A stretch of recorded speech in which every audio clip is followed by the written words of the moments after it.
આજની મારી યુટ્યુબ ચેનલની અંદર તમારું હાર્દિક સ્વાગત છે. સૌને મારા જય શ્રી કૃષ્ણ અને સીતારામ. આજે હું ગર્ભ સંસ્કાર ભાગ 2 લઈને આવી છું. એની અંદર હું તમને ઘણું બધું નોલેજ આપવાની છું કે વાક કોનો પહેલો પોઈન્ટ આજે આપણે જોવાનું છે. એક નાનકડી અને સરળ ભાષામાં તમને સમજાઈ જશે. જો તમારી પાસે તેલ, ગોળ, ઘી, મસાલા બધું વસ્તુ સારી છે પણ રસોઈ સારી ન થાય તો વાંક કોનો? રસોઈયાનો કે પછી આ બધી વસ્તુઓનો? આપણે ચિત્ર દોરવું છે તો કલર બહુ સરસ છે, કેનવાસ સરસ છે, મોડલ સરસ છે, પીછી પણ મસ્ત છે, પણ ચિત્ર જ સારું ન થાય તો એમાં વાંક કોનો? આ વસ્તુ પર ભાર આપું છું કે વાંક કોનો? ચિત્રકારનો કે પછી આ બધા રંગોનો વાંક? આ વસ્તુ પરથી જ તમને સમજાઈ જશે કે પછી સંસ્કારી બાળક અને વગર સંસ્કારી બાળકમાં વાંક કોનો? જ્ઞાન અને અજ્ઞાન વાળા બાળકમાં વાંક કોનો?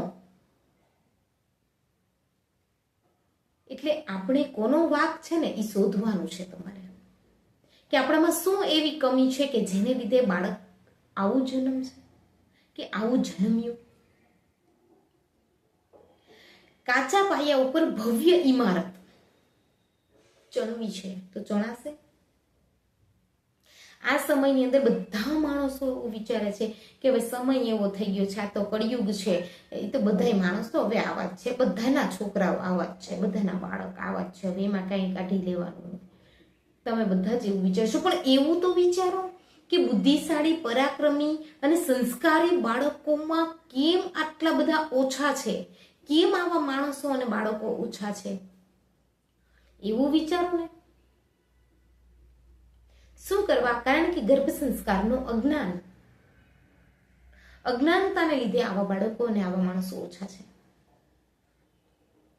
અને તમે વાંક આપો છો સમયનો. તમે ગર્ભ પહેલા કે ગર્ભ ધારણ કર્યા પછી એવી કોઈ મહેનત કરી છે? શારીરિક, માનસિક સંસ્કાર આપવાનું કે નોલેજ આપવાનું, એને એવું કઈ જ્ઞાન આપ્યું તમે સારું? આ તો તમે એના જેવી જ વાતો કરો છો કે કાચા પાયા ઉપર ભવ્ય ઇમારત ઊભી કરવાની. આ એવી જ વાતો થઈ. પાયો પાકો બનાવો અને પછી ઇમારત ચણો. આટલા ઉપર તમને સમજાઈ ગયું હશે કે આપણે પાયો પાકો કરીને પછી ઇમારત ચણી તો ઈ ઇમારત મજબૂત બને છે. ને કાચા પાયા ઉપર ઇમારત ચણેલી ઝાઝા સમય સુધી રહેતી નથી. સંતાન કડવા જન્મે છે એનું પાછળનું પર કંઈક કારણ હોય છે, રીઝન હોય છે.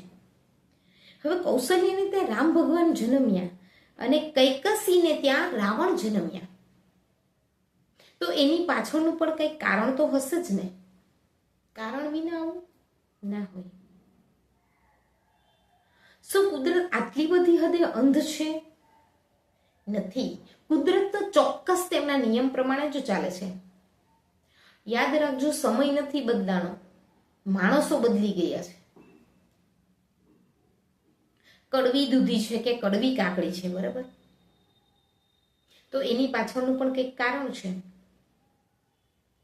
જેમ ઉચ્ચ અને નિમ્ન સંતાન પાછળ કંઈક કારણ રહેલું હોય છે. ઈ છે ગર્ભ સંસ્કારનું જ્ઞાન અને અજ્ઞાન. એના પરથી ઉચ્ચ બાળક ઈ સાબિત થશે, જ્ઞાન વગર અને અજ્ઞાન વગર. આપણે એમ કહીએ છીએ ઓલી બાજુના એરિયામાં બહુ સરસ ખેતી, એટલે એ બાજુના ગામડાવાળાને તો બહુ સરસ પાક આવે, એ લોકો બહુ સરસ પાક લે. પણ ત્યાં પણ સૂર્ય ઉગે છે, ત્યાં પણ પાણી છે, ત્યાં પણ બિયારણ છે, ને ત્યાં પણ ખેડૂત જ છે. પણ ખેડૂતના જ્ઞાનની અંદર ફેર પડે છે. અગર અજ્ઞાની ખેડૂત હશે તો એ કેવી રીતે સારો પાક લઈ શકશે? એ અશક્ય છે. સનાતન સત્ય છે આ વસ્તુ, કે અજ્ઞાન જ જો તમારામાં છે તો એ કેવી રીતે જ્ઞાન લે? એને ખેતીનું જ્ઞાન હશે, સારા ખેડૂતને સારું જ્ઞાન હશે તો એ સારો પાક લેશે. એવી રીતે માતા પિતામાં જો સારું જ્ઞાન હશે તો માતા પિતા સારા અને શ્રેષ્ઠ સંતાનને જન્મ આપશે. અત્યાર સુધી મેં જે પણ કંઈ ગર્ભ સંસ્કારનું જ્ઞાન મેળવ્યું એ બધું જ્ઞાન મેં તમને કીધું એક્સપિરિયન્સ પણ મારો હું કહું છું. આ બધું જ્ઞાન મેં પણ ક્યાંકથી મેળવ્યું છે. ઘણા બધા એવા યુટ્યુબમાં વિડીયોઝ પણ જોયા છે અને હું તમને અમુક વસ્તુ મારી રીતે પણ કહું છું. અને વધારે હું તમને કહું છું તો ઈચ્છિત સંતાનની પ્રાપ્તિ માટેનું પ્રાચીન વિજ્ઞાન ગર્ભ સંસ્કાર, સુધારો બીજમાં થાય વૃક્ષમાં નહીં. સુરેશ અલકા પ્રજાપતિનું આ બુક છે. આ બુકમાંથી મેં 9 મહિના આ બુકને રિફર કરી છે અને બહુ સરસ જ્ઞાન છે. સરળ ભાષાની અંદર જે આપને સમજાઈ જાય એ ભાષાની અંદર આમાં બહુ સરસ સમજાવવામાં આવ્યું છે. એટલે હું તમને જે પણ કંઈ સમજાવું છું એ થોડું ઘણું આમાંથી પણ હું તમને લઈને સમજાવું છું. બહુ સરસ બુક છે, તો તમે પણ આજે વસાવો અને આમાંથી સરસ મજાનું જ્ઞાન એવું મેળવો. ઘરે પણ તમે ગર્ભ સંસ્કાર કરી શકો છો આ બુકને રિફર કરીને. જય શ્રી કૃષ્ણ.